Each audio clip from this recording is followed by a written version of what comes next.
les matins, la basse-cour se réveille avec le chant du coq.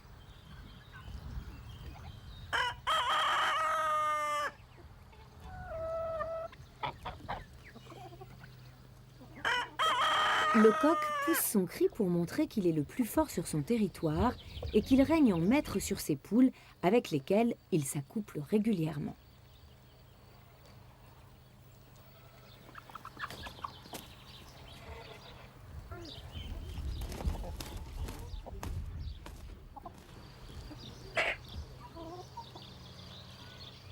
C'est bien lui le chef de la basse-cour et il ne manque pas une occasion pour faire le beau.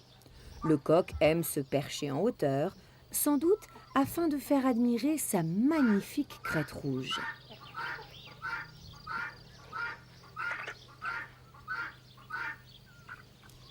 Et quand il ne prend pas la pause, le coq prend tout son temps pour faire sa toilette et se lisser délicatement les plumes en compagnie de ses femelles.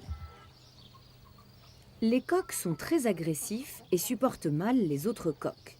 Celui-ci n'a qu'une seule poule avec lui et il évite soigneusement de rencontrer le coq dominant sous peine de se faire sérieusement attaquer. Mais parfois, les coqs trouvent leur maître en la personne du dindon. Celui-ci ne supporte aucun mal dans son entourage et n'hésite pas à pourchasser tous les coqs qui ont le malheur de se trouver sur son chemin.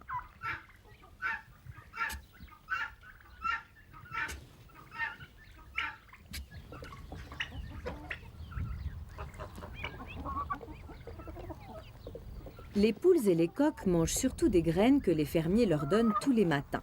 Mais elles picorent également des brins d'herbe, des feuilles ou même quelques vers de terre trouvés en se promenant aux alentours de la ferme.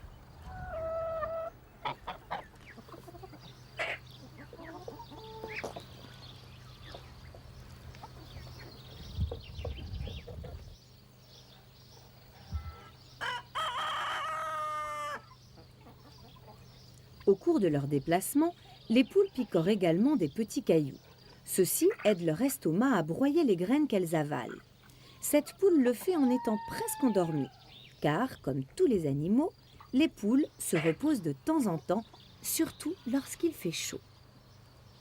Elles dorment le plus souvent debout en fermant simplement les paupières, exactement comme nous.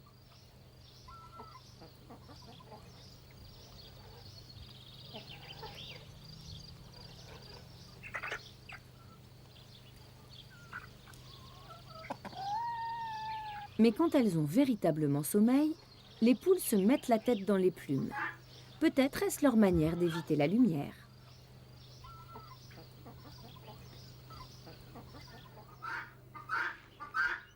Pendant ce temps-là, Pato, le chien de la ferme, se livre à son jeu préféré, qui est d'effrayer sans ménagement toutes les volailles de la basse-cour.